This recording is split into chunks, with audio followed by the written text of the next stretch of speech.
597 a.C., Israel como nação foi esmagada pelas forças invasoras de Nabucodonosor. Jerusalém e o Templo de Salomão viraram entulho e memórias. Sangue judeu encharcou o solo como chuva de primavera. Os sobreviventes foram levados como escravos para a Babilônia distante. Canaã estava perdida. A esperança se fora. A glória de Israel era cinza. Seus ossos espalhados como homens mortos. Ezequiel era o profeta de Deus durante aqueles dias amargos de cativeiro. E ele implorava um sinal que pudesse partilhar com seu povo. Uma promessa para o futuro de Israel que pudessem levar em seus corações. O Senhor respondeu a Ezequiel com uma visão. Foi registrada no Antigo Testamento há 2500 anos. Hoje ela comove a você e a mim. O poder do Senhor estava sobre mim, e eu fui levado pelo Espírito do Senhor a um vale cheio de ossos velhos e secos que foram espalhados por toda a parte da terra. E então ele me disse: filho do pó, podem estes ossos se tornar gente de novo? Respondi: Senhor, só tu sabes. Então ele me ordenou que falasse aos ossos e dissesse: ó ossos secos, ouçam as palavras de Deus, porque o Senhor Deus diz: eu vou fazer vocês viverem e respirarem de novo. Restaurarei carne e músculos em vocês e os cobrirei com pele. Porei o Espírito em vocês e vocês viverão e saberão que eu sou o Senhor. Assim falei estas palavras de Deus segundo me dissera. E de repente houve um grande ruído por todo o vale e os ossos de cada corpo se juntaram. Mas os corpos não tinham espírito. Então ele me disse que chamasse o vento e dissesse: o Senhor Deus diz: vem dos quatro ventos, ó Espírito, e sopra sobre estes corpos mortos para que possam reviver. Assim falei aos ventos como ele me ordenara, e os corpos começaram a respirar. Eles viveram e se ergueram, um grande exército. Ele me disse o significado da visão. Estes ossos representam todo o povo de Israel. Eles dizem: tornamo-nos um montão de ossos secos. Toda a esperança se foi. Mas fala-lhes que o Senhor Deus diz: meu povo, abrirei sepulturas do exílio e os levarei a erguer-se de novo e voltar à terra de Israel. E então, finalmente, ó meu povo, vocês saberão que eu sou o Senhor.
Sabe o que me impressiona mesmo a respeito de Israel? É que, bem, Deus tem uma memória muito boa. Na verdade, não esquece de nada.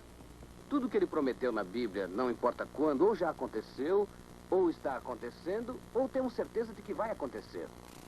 No entanto, existe por aí uma ideia de que a Bíblia é um livro morto, uma história antiga, que tudo foi forjado do Gênesis ao Apocalipse. Sabe, tenho amigos que estão sempre dizendo, se Deus é Deus, por que ele não aparece? Para provar que ele não está interessado no mundo. Elas deveriam vir aqui com uma Bíblia e a mente aberta. Cliff, você se lembra do dia 29 de novembro de 47, quando as Nações Unidas declararam Israel uma nova nação? Não dá para lembrar, eu só tinha 7 anos. Pois eu me lembro. E as pessoas em todo o mundo que conhecem o que a Bíblia diz, de repente compreenderam que demos um salto de milhares de anos no calendário de Deus. Garanto que Ezequiel estava gritando, aleluia! Aliás, se gritou, não gritou sozinho. Jeremias viveu 50 anos antes de Ezequiel, e o Senhor fez a mesma promessa a ele. Veja o capítulo 16 de Jeremias, começando no versículo 14.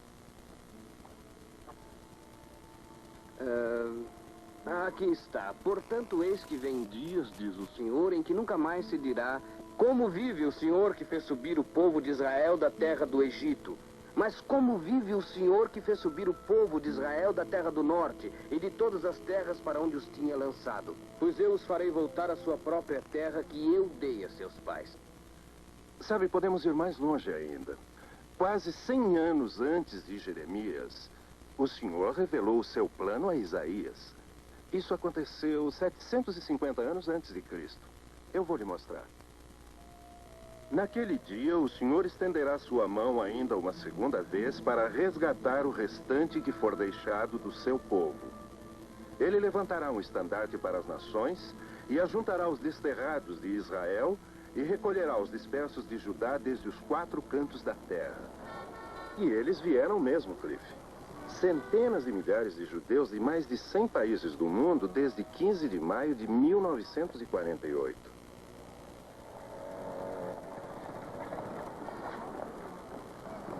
Nunca antes na história, qualquer nação foi restaurada à sua pátria original usando sua língua original depois de quase 20 séculos de separação. Há menos de 100 anos, nenhuma pessoa no mundo falava o hebraico bíblico como sua língua materna. Peritos em linguística diziam que isso não aconteceria. Ninguém tinha conseguido ainda reviver uma língua antiga. Hoje, se o profeta Sofonias andasse pelas ruas de Tel Aviv, ele poderia sentar-se nesse café e pedir um almoço sem se atrapalhar. Ele talvez tivesse dificuldade com esse gefilte fish, mas ele se recuperaria, e sem maiores dificuldades, porque o Senhor disse-lhe que isso aconteceria há mais de 2.500 anos. O Antigo Testamento, no livro de Sofonias, capítulo 3. Naquele tempo, mudarei a língua do povo que voltar para o hebraico puro, de modo que possam todos juntos adorar o Senhor. Sim, o Senhor prometeu, e Ele está cumprindo a promessa na terra de Deus. Ele a terra tudo é de Deus, pois veio nesta terra andar, passo a passo caminhar, e seu povo abençoar. Linda terra tudo Ele fez, as flores, campos a brotar, paraíso a se tornar, ao mundo vai mostrar que é terra de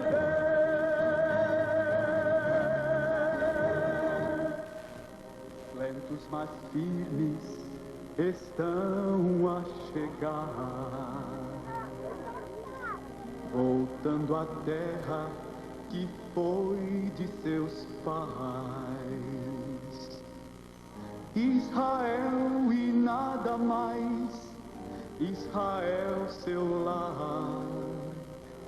Afinal estão aqui para ficar.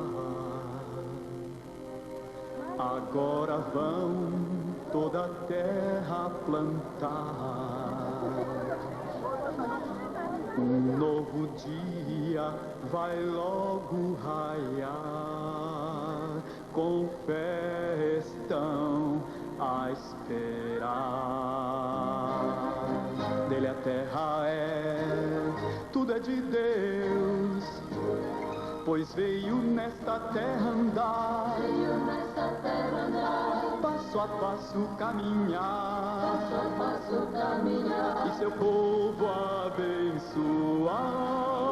Linda terra tudo ele fez, as flores, campos a brotar, paraíso a se tornar,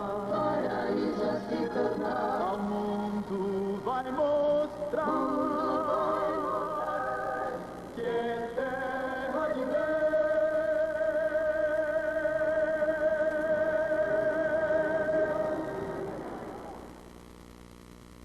Veja, os milagres acontecem com as pessoas. É isso que os torna realmente milagres.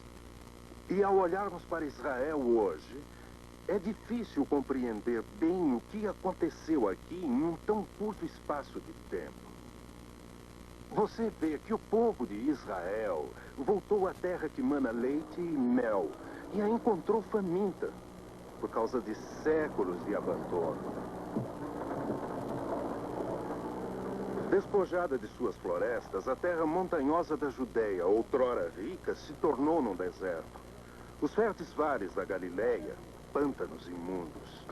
É como se esta pequena parte da terra, o deserto ressequido, a imensidão rochosa, esperasse por seu povo, guardando a sua última promessa de beleza para o povo da terra.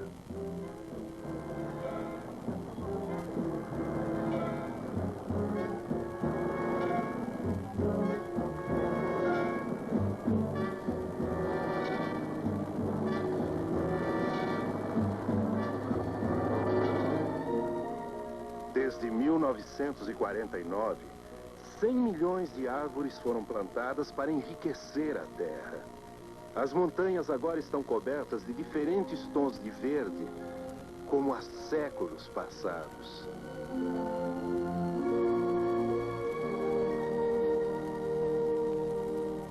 Israel se tornou um dos 6 países do mundo que produzem alimento suficiente para sua própria população. Quase não existe uma fruta ou uma verdura que não se possa achar crescendo neste minúsculo país. Parece impossível fazer-se uma declaração destas, mas este milagre de restauração é o resultado de uma tremenda luta, de provações e de conflitos. Conservar cada gota d'água foi apenas um dos problemas gigantescos que Israel enfrentou no princípio. Este era o Vale de Ulé em 1948, um pântano maciço infestado de malária num misto de lago e de brejo. Por séculos, água preciosa, alimentando as fontes do Jordão, havia sido desperdiçada aqui, criando um deserto subtropical. Foram necessários 7 anos de trabalho persistente para reorientar a água e tornar toda aquela lama preta em 10.000 alqueires de terra para plantio. Daqui a pouco você vai ver como é hoje o Vale de Ulé. Talvez você tivesse de ser judeu para poder compreender que o trabalho é um modo de orar quando você está em casa. Dê uma olhada ao redor e veja outra das profecias de Ezequiel cumprida.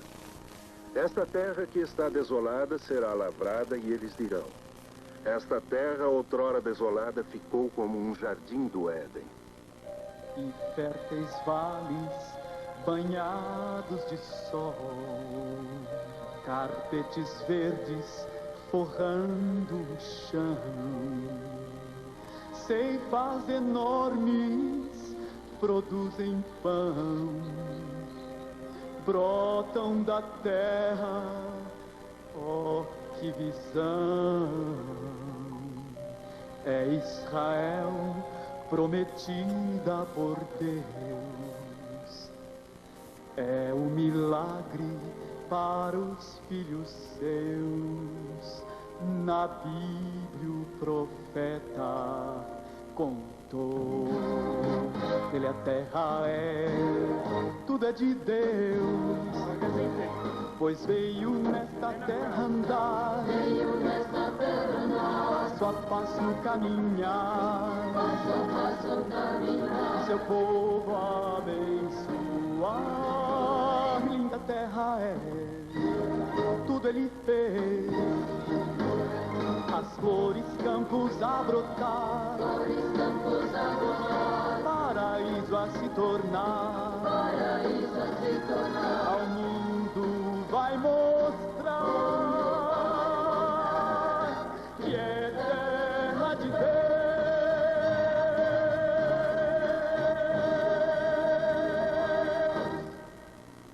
Aqui está a Berseba.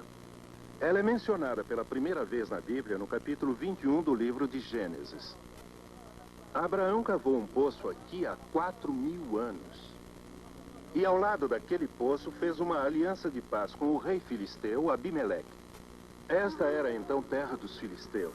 E Abraão queria que seus rebanhos pastassem em paz. Foi aí que a cidade recebeu este nome, porque Berseba significa literalmente o poço da aliança. Os rebanhos de Isaac e Jacó também pastaram aqui. Sim, em muitos sentidos, isto ainda é a terra do Gênesis. Um dia, em Sete, nômades beduínos se dirigem a Berseba para o mercado de camelos. Movendo-se com a graça natural da realeza, com suas feições acentuadas, queimadas pelo sol ardente do deserto. Eles, na verdade, parecem indiferentes ao fato de se haverem tornado uma das atrações turísticas de Israel. Pechinchar é um ritual entre esses orgulhosos filhos do deserto. O menor gesto, o piscar de um olho pode fechar um negócio. De algum modo, o lamentar constante dos camelos, o barulho peculiar do mercado, as túnicas esvoaçantes, as mulheres de véu, tudo isso parece uma conspiração para derrotar o tempo, levando-nos de volta aos dias dos patriarcas, quando Abraão armava suas tendas aqui e era favorecido por Deus. Mas você pode sempre contar com um camelo para sacudi-lo de volta ao presente.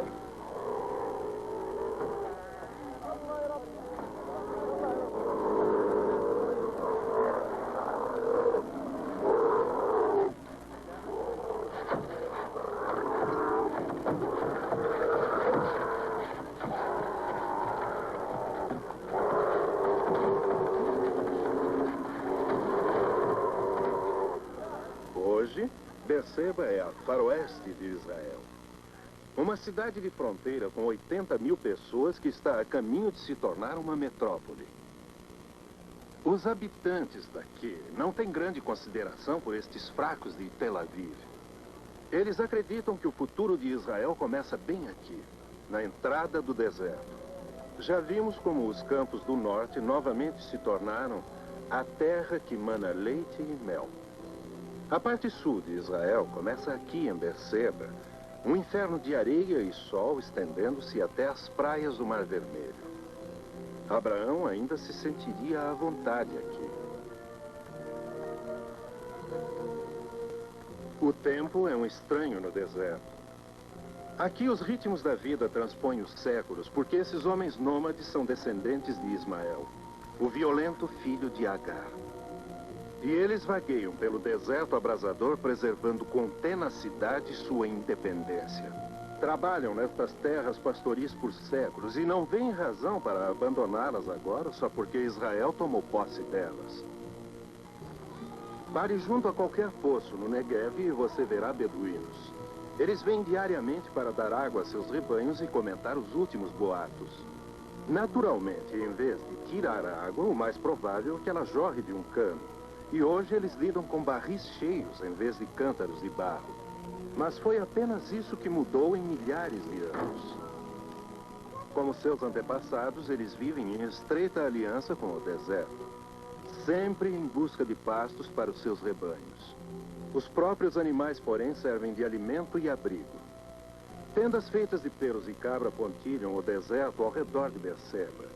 E quando o sol surge no horizonte, elas se tornam silhuetas trêmulas contrastando com aquela paisagem.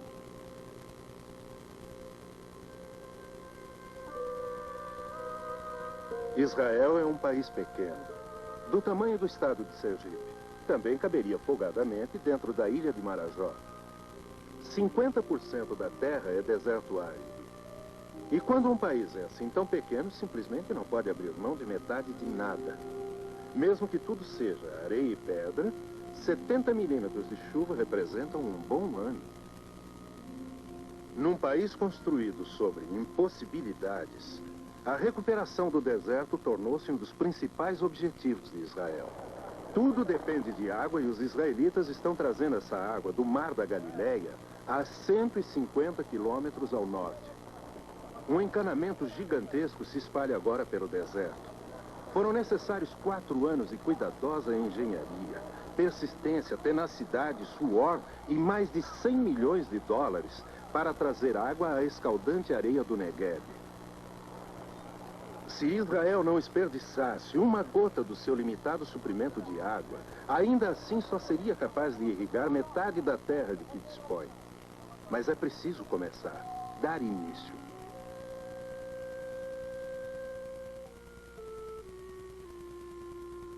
As profecias do Antigo Testamento sobre a restauração de Israel estão todas ligadas com a terra. Como se o Senhor quisesse proclamar o grande mistério do seu envolvimento com Israel em termos muito compreensíveis. Por alguns momentos ouçamos as palavras de Isaías. Elas já estão em circulação por ao menos 2.600 anos. As cenas poderiam ter sido filmadas ontem ou amanhã.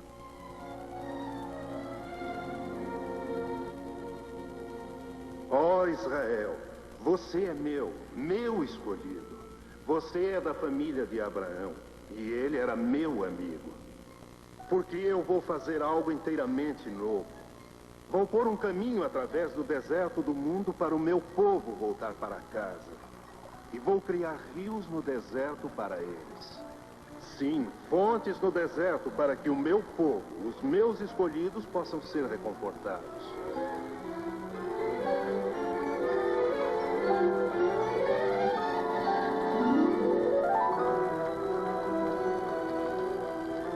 Abrirei rios nos altos desnudos para eles. Eu lhes darei fontes de água nos vales. Nos desertos haverá açudes de águas e rios alimentados por fontes correrão através das terras secas e crestadas. Plantarei árvores, o cedro, a murta, as oliveiras, o cipreste, o olmeiro e o pinho, na terra estéril. Todos verão estes milagres e entenderão que foi Deus quem fez isto, o Santo de Israel. Os desertos se tornarão tão verdes como os montes do Líbano, tão formosos como os pastos do Monte Carmelo e as campinas de Sharon, porque o Senhor revelará sua glória ali.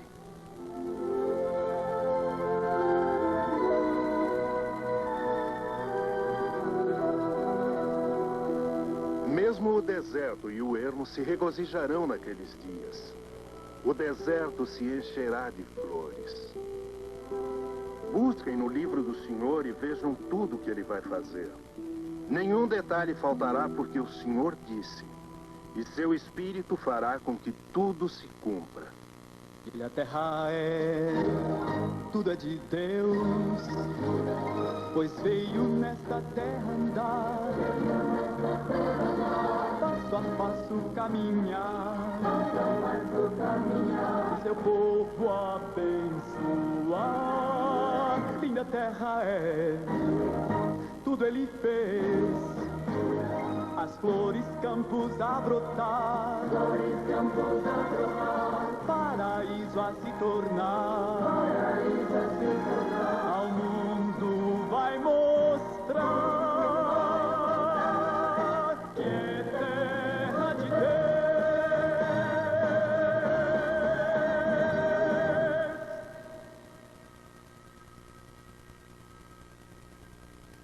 O salmista cantou no Antigo Testamento. Fundada sobre os montes santos está Jerusalém, a cidade de Deus, a cidade que ele ama acima de qualquer outra. Ó cidade de Deus, gloriosas coisas se dizem de ti.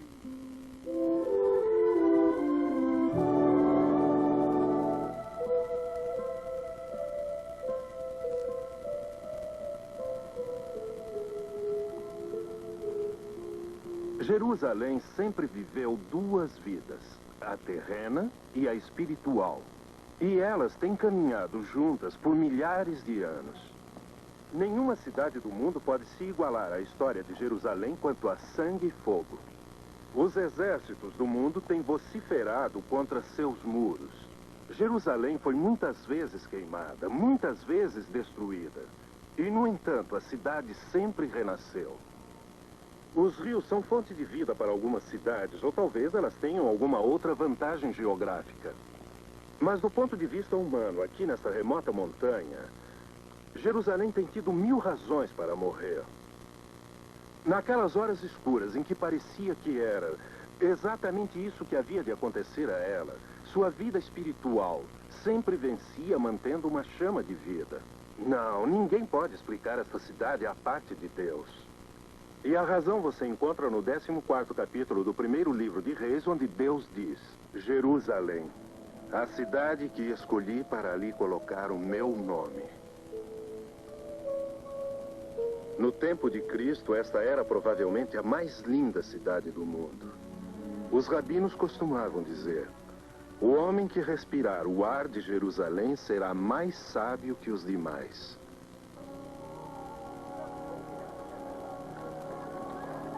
Alegrei-me quando me disseram: vamos à casa do Senhor. Nossos pés pararão dentro de tuas portas, ó Jerusalém. Prosperarão aqueles que te amam.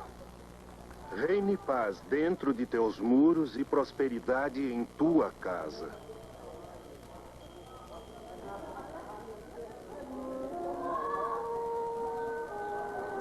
A gente sente alguma coisa. Há uma presença.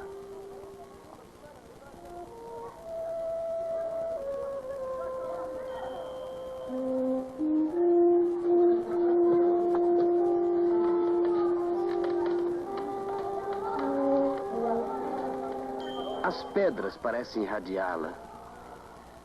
A presença dele está no ar. Jerusalém tem sido sempre uma promessa da aliança de Deus de que ele ainda não abandonou o homem. Se eu me esquecer de ti, ó Jerusalém, que se resseque a minha mão direita. Que a minha língua se apegue ao céu de minha boca se eu não me lembrar de ti. Se eu não colocar Jerusalém acima do meu alvo mais elevado. É como a gente percorrer a casa de alguém quando a pessoa está ausente. Você sabe que foi convidado, mas acontece que o hospedeiro não está lá. É como se houvesse na casa mais do que você pode ver.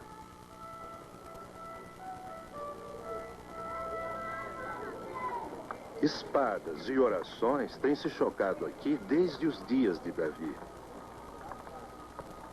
O passado está em toda parte.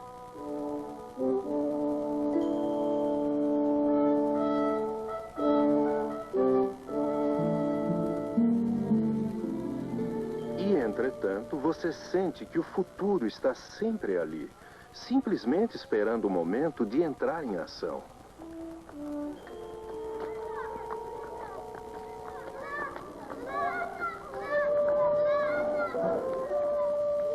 Esse é talvez o lugar de maior significação em Jerusalém. O templo construído por Herodes ficava nesta grande praça.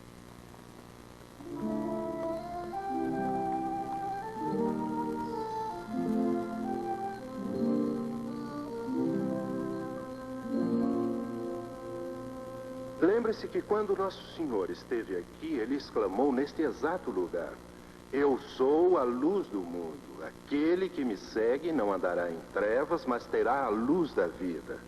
E o seu convite a um mundo sedento é tão imperativo em nossos dias como era quando ele, nesta área do templo, convidou os adoradores interessados naquele dia. Se alguém tem sede, venha a mim e beba. Aquele que crê em mim, eu lhe darei rios de água viva. Não foi por aqui em algum lugar que a mulher acusada de adultério foi arrastada diante de Jesus? Isso mesmo, aconteceu aqui na área do templo. E isso nos faz lembrar da missão de Cristo ao mundo. Que ele veio salvar pecadores e não condená-los. Sabe, para mim esta é a parte menos confusa de toda a cidade. Porque não foi reconstruída diversas vezes. Quero dizer que este lugar permanece o mesmo desde os dias de Cristo. Herodes começou a construir o templo 20 anos antes de Cristo nascer. E cada vez que Jesus vinha aqui, ele deve ter visto os trabalhadores aumentando a sua glória. O fato é que Maria e José trouxeram Jesus aqui pela primeira vez quando ele era bebê e depois aos 12 anos. Deve ter sido por aqui que ele expulsou os vendilhões do templo.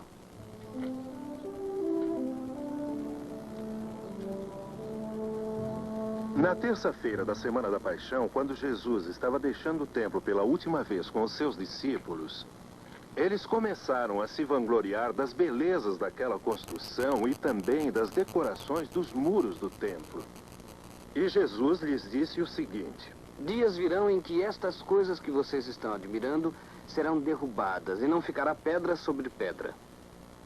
Tudo se transformará num vasto monturo de entulho. Mestre, exclamaram eles, quando? Haverá algum aviso antes disso acontecer?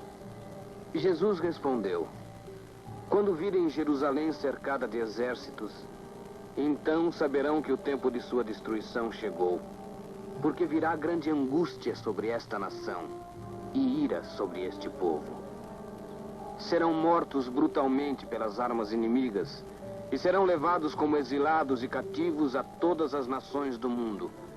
E Jerusalém será conquistada e pisada pelos gentios. Menos de 40 anos depois de Jesus ter dito isto, os exércitos romanos cobriram estes montes. A batalha de Jerusalém durou 4 incríveis anos. Foi esse o tempo que as legiões romanas levaram para completar a captura da cidade. A fumaça do último sacrifício subiu do altar do templo no dia 17 de julho do ano 70. Naquele dia começou a destruição final. E os judeus que sobreviveram se espalharam como semente ao vento. Foi uma das batalhas mais sangrentas da história. E tudo aconteceu exatamente como Cristo predisse. E há mais. E Jerusalém será conquistada e pisada pelos gentios até que o período de triunfo dos gentios termine nos planos de Deus. A primeira parte da profecia de Cristo sobre Jerusalém foi realmente cumprida há 1900 anos. Consta de todos os livros de história. O dia 7 de junho de 1967 pode bem ter dado conta do resto.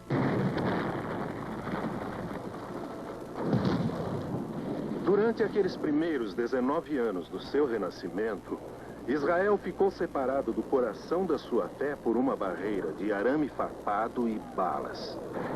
A Jerusalém antiga, a cidade dos profetas, não podia ser alcançada, não podia ser conhecida. Quando seus inimigos avançaram contra eles num ato declarado de guerra, os judeus buscaram seu destino na cidade de Davi. Quando os romanos destruíram esta cidade no ano 70, eles deixaram uma parte do muro do templo erguida como monumento à sua grande vitória. Os jovens que lutaram por Jerusalém naquela manhã nunca tinham visto aquelas pedras antigas. Por 19 anos, a nenhum judeu era permitido sequer contemplar sua majestade. Agora, o muro estava no pensamento de todos e eles correram para achá-lo.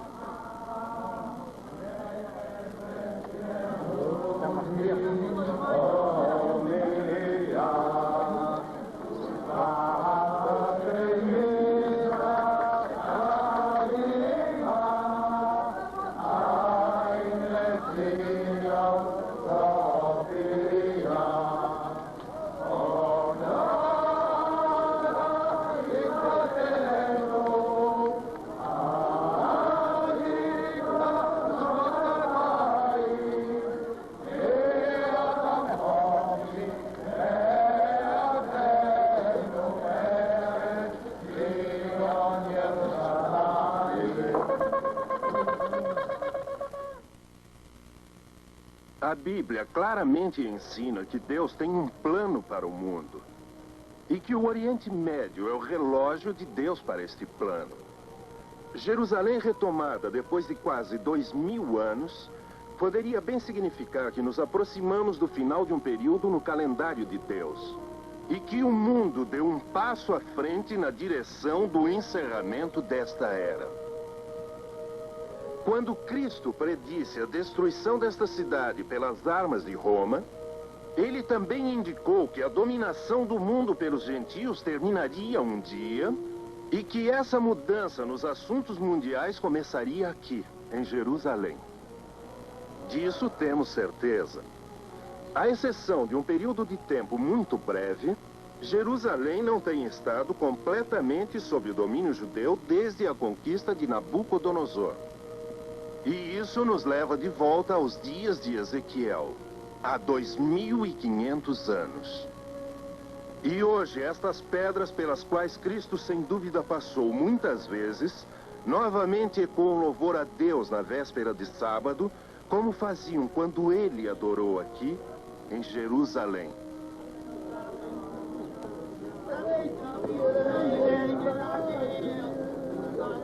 O sábado começa exatamente ao pôr do sol, quando a velha cidade adquire um matiz dourado. E os judeus ultra-ortodoxos correm em direção ao muro, ansiosos por manter seu santo encontro. Os chapéus enfeitados de pele, os casacos longos e negros, as barbas em caracol, surgem lá da Idade Média, preservando a tradição rigorosa da vida nos guetos europeus.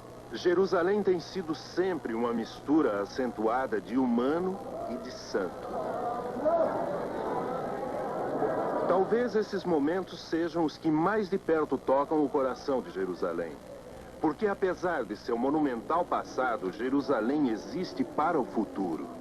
E na cidade de Deus, onde ele já uma vez esteve bem perto, os homens procuram alcançá-lo. Fiat voluntas tua sicut in cielo et in terra.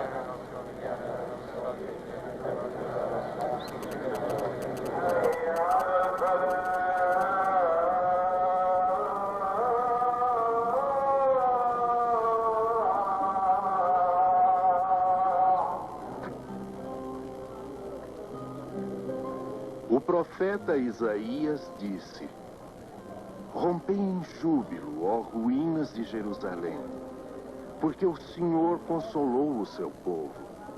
Ele remiu Jerusalém. O Senhor desnudou o seu santo braço à vista de todas as nações. E todos os confins da terra verão a salvação do nosso Deus.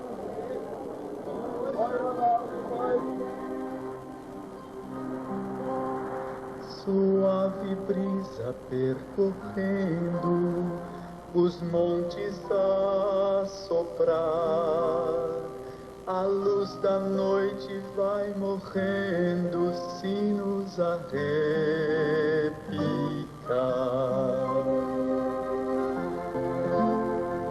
Tantas canções, tantas histórias nos fazem recordar as velhas pedras, a cidade faz corações cantar. Jerusalém, Jerusalém, sempre existiu e existirá. Meu coração alegre canta. Jerusalém,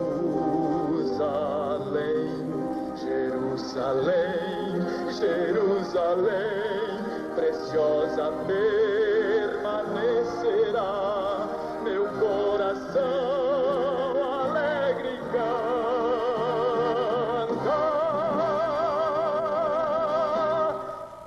Jerusalém.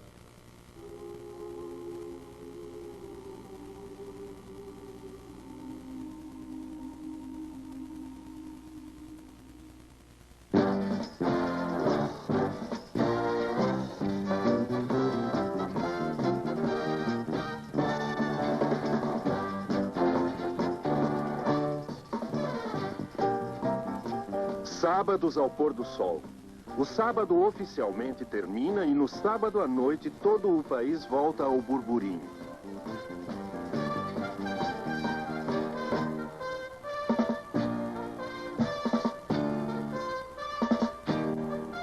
Se você mora em Tel Aviv e pode andar, arrastar-se ou conseguir que alguém o empurre, você se dirige à rua Dizengoff.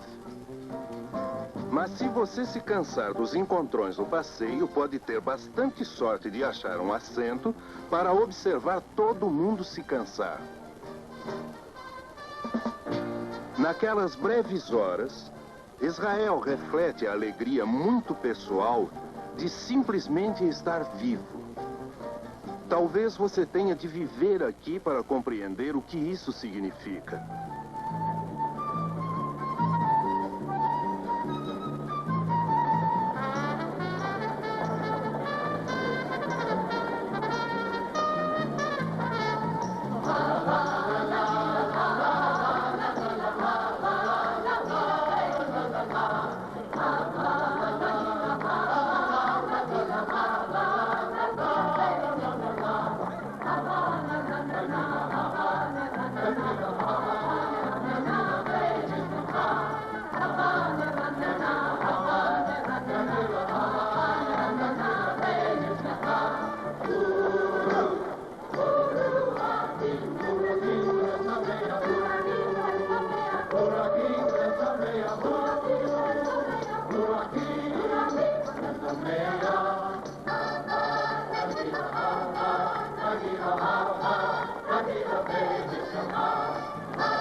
Ei, Cliff, eis uma definição de profecia para você.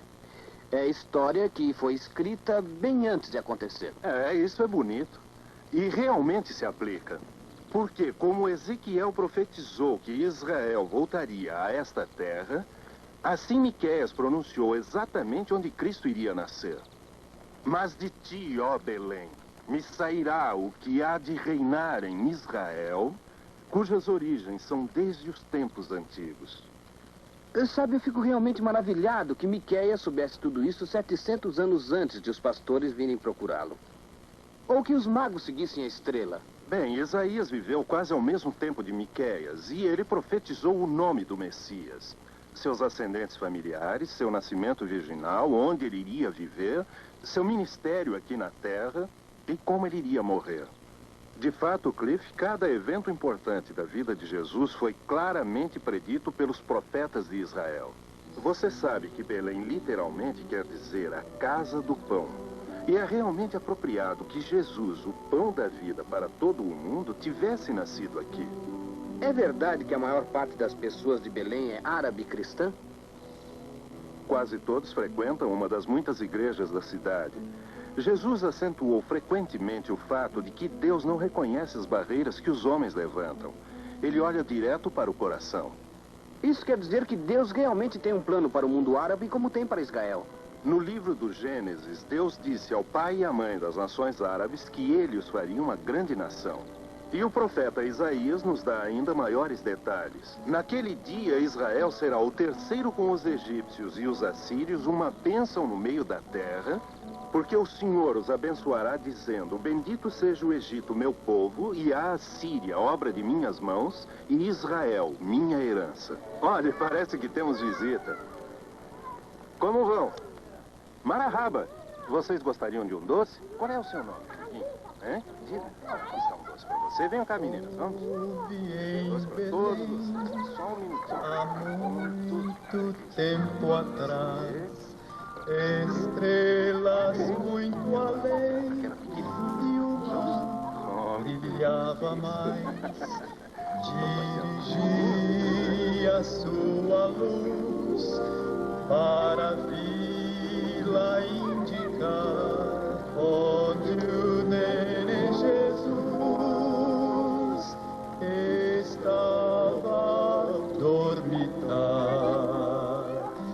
Jesus veio amar-nos, todos receber. Bom ou mal, como estás, eu viver. Tanto faz.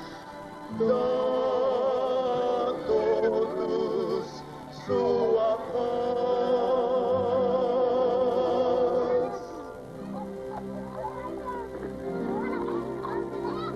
É noite em Belém, estrelas a brilhar, crianças a brincar, guardadas pelo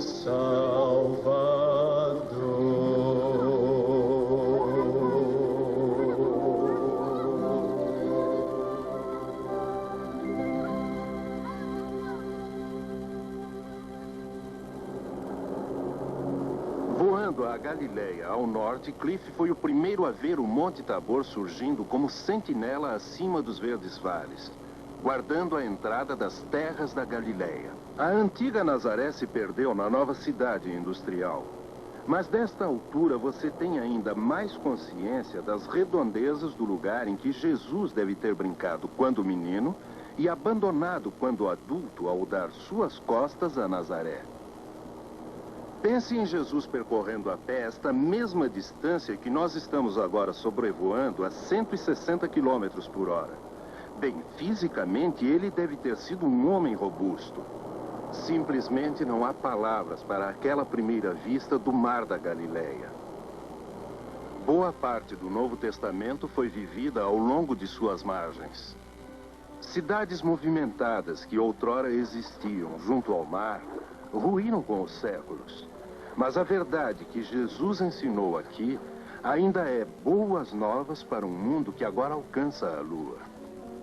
A noite desce como um manto sobre a Galileia, e as canções israelenses se ouvem através do silêncio do lago.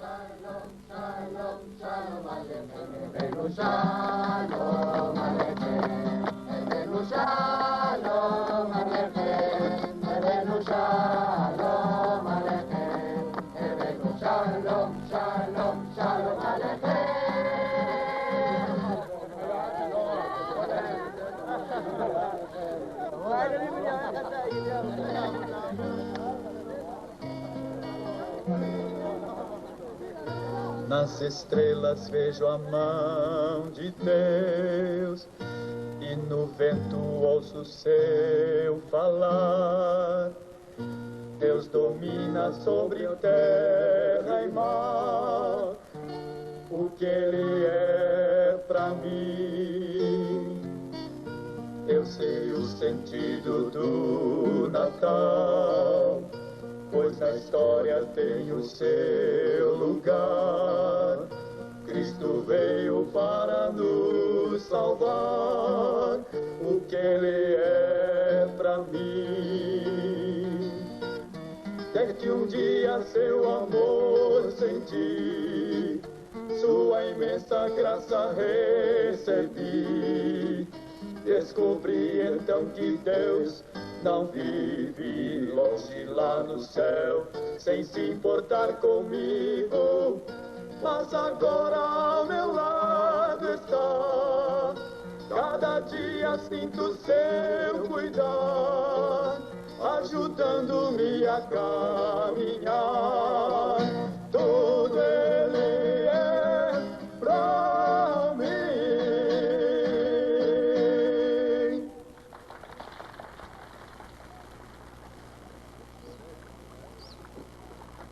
A Galileia ainda tem seus pescadores. Ao alvorecer, eles convergem para o pequeno porto de Tiberíades depois de uma longa noite de trabalho no mar. Oferecendo sua pescaria nas docas, esperam um bom preço dos mercadores locais. Esses bronzeados filhos do mar são rudes, troncudos, violentos, intensamente humanos. Ainda não aquilo que santos deveriam ser, mas eles o eram. É isso que torna a Bíblia tão real, se simplesmente lêssemos nas entrelinhas. Meus pensamentos se voltaram para alguns outros jovens que tinham pescado nestas águas a noite toda sem pegar nada. Pescadores por ofício, eles eram tão rudes como estes. Eles tinham voltado da Galileia depois da ressurreição de Jesus. Foi de Pedro a ideia de sair com o barco. O trabalho ajuda as pessoas a meditar nas coisas, e eles tinham muito em que pensar. Assim é que ali no lago eles lidavam com suas redes e elas subiam vazias. E então nos conta João. Quando a aurora trazia os primeiros raios de sol, um homem na praia perguntou: "Pegaram alguma coisa?" "Não", respondemos. Então ele disse: "Lancem a rede do lado direito do barco e apanharão em abundância."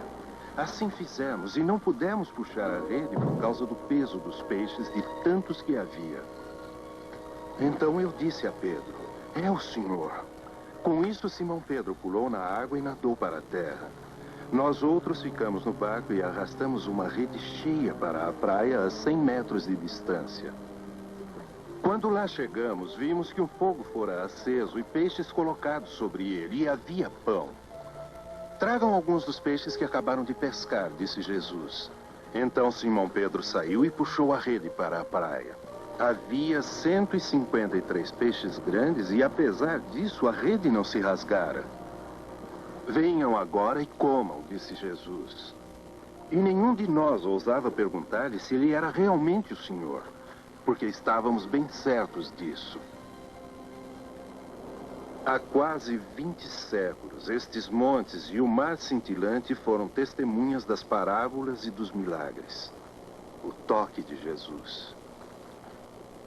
Naquele momento, Cliff e eu quisemos agradecer-lhe por nos haver achado ao longo do caminho. Porque o Senhor é o meu pastor, sei que nada me faltará. Deitar-me em pastos verdes faz, e as águas Ele me levará. Da minha vida vai cuidar e ajuda-me, pois cada dia honrá-lo irei. Mesmo que no vale da sombra da morte eu tenha que andar, sei que nada temerei, pois comigo Ele vai estar. Guarda e guia o meu andar, prepara diante de mim, na presença dos meus inimigos, uma mesa farta Ele me dará, com bênçãos transbordantes, bondade e seu grande amor me seguirão toda a vida, e habitarei com o meu Senhor para sempre, para sempre. O Senhor, com o Senhor.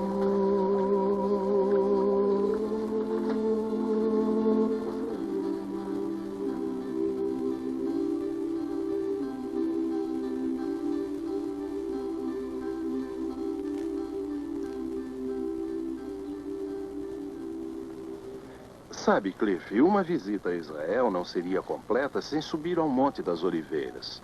Muito da Bíblia aconteceu bem aqui, nesta montanha. E muito mais vai acontecer. Quer dizer, quando Jesus voltar. Aí então é que Deus realmente vai transformar o mundo. Ele já começou a fazer alusões a isso lá no Antigo Testamento. Parece que todos os profetas tinham algo a dizer. Zacarias disse o seguinte: naquele dia estarão os teus pés sobre o Monte das Oliveiras, que está de fronte de Jerusalém para o Oriente. Zacarias escreveu tudo isso 550 anos antes de Cristo ter nascido. Isto torna este monte mais estratégico que qualquer centro espacial em qualquer lugar. Quando ele vai voltar ainda é um mistério de Deus. Mas o fato de que ele vai voltar está escrito com clareza. Não são mais alusões quando você chega ao Novo Testamento. É especificamente mencionada mais de 300 vezes. Eu gosto do modo como Jesus falou na noite em que teve a última refeição com os discípulos. Quando partilharam o pão e o vinho. Judas tinha saído e os outros deviam estar perturbados, porque Jesus olhou ao redor e disse: que os corações de vocês não se aflijam. Vocês confiam em Deus, agora confiem em mim. Existem muitas moradas lá onde meu pai mora, e eu vou prepará-las então para a chegada de vocês. É verdade que vou agora preparar o seu lugar, mas também é verdade que voltarei para recebê-los na minha própria morada, para que possam sempre estar comigo. E quando ele vier, todo o mundo o saberá. A ascensão deve ter se dado em algum lugar por aqui. Sim, e foi exatamente 40 dias depois da ressurreição. Jesus tinha aparecido diversas vezes aos discípulos em forma humana naqueles 40 dias para convencê-los de que não estava mais morto. E ele lhes falou sobre o que ia acontecer depois e até apareceu a eles na Galileia. Agora, naquele último dia, quando eles estavam todos reunidos em Jerusalém, Jesus os trouxe aqui a este monte a fim de despedir-se. Sabe, quando Jesus veio ao mundo da primeira vez, não houve alarde. Isto é, apareceu a estrela, mas poucos sabiam quem ele era. Também, quando ele partiu, só um punhado de pessoas o viu subir. E naquele exato momento, um dos discípulos perguntou: o senhor vai agora libertar Israel de Roma e nos restaurar como nação independente? O Pai marca essas datas, respondeu ele. Não são para vocês conhecerem. Mas quando o Espírito Santo vier, vocês receberão poder para pregar com grande poder sobre a minha morte e ressurreição ao povo de Jerusalém, por toda a Judéia, em Samaria e até os confins da terra. Não foi muito tempo depois que ele subiu ao céu e desapareceu numa nuvem, deixando-os a contemplá-lo. Enquanto forçavam seu olhar para mais um vislumbre, de repente, 2 varões vestidos de branco se puseram ao lado deles e disseram: varões galileus, por que estáis olhando para as alturas? Jesus ascendeu ao céu e, do mesmo modo que foi, um dia ele voltará. Os discípulos se lembraram da promessa que receberam naquele dia no Monte das Oliveiras. E, na verdade, ela afetou o resto da vida deles.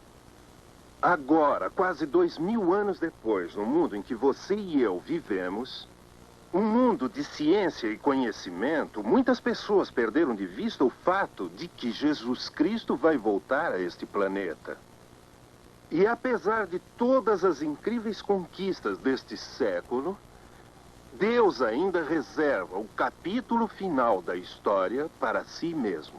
Está tudo aqui neste livro. E depois de presenciar este filme, espero que tenha uma nova percepção do fato de que aquilo que Deus começa, Ele termina. Com isso, não quero dizer que todos quantos vivem na Terra Santa estejam hoje honrando a Deus.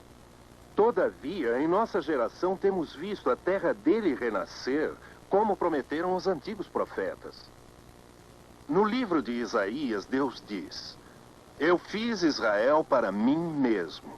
E um dia esse povo me honrará diante do mundo. Exatamente como Israel um dia se tornará uma nação cristã, assim Cristo voltará para encerrar o mundo que agora temos. E quando isso acontecer, o mundo então voltará a ser o que Deus originalmente planejou que fosse. Não haverá doença, morte, guerra, ódio. Não haverá distinção de cores. Antes, porém, haverá agitação mundial e depois julgamento. Você não pode aceitar o que a Bíblia diz e se esquivar do julgamento. Sabe, A cruz é o foco bíblico da história. E quando Cristo morreu há quase 2000 anos, foi tudo de acordo com o plano de Deus. A perfeição da sua vida e do seu amor foi derramada na cruz por nossos pecados, pelas imperfeições suas e minhas. É isso que a Bíblia diz quando declara: Cristo morreu por nossos pecados. Literalmente, ele derramou seu sangue por nós. E foi na cruz que o julgamento e a pena do seu e do meu pecado foram pagos. Os discípulos logo descobriram que havia grande poder na morte e na ressurreição de Cristo. Poder que mudou a vida das pessoas que o experimentaram. E desde aquele tempo, quando alguém sinceramente se aproximou em qualquer lugar do mistério da cruz, encontrou o Espírito do Cristo vivo. A última parte deste livro trata do aterrador momento da volta de Cristo e do julgamento que virá. Mas, se você e eu morrermos antes que ele volte, isso não muda nada. Porque as Escrituras afirmam que todos quantos já viveram comparecerão diante de Deus e darão conta de sua vida.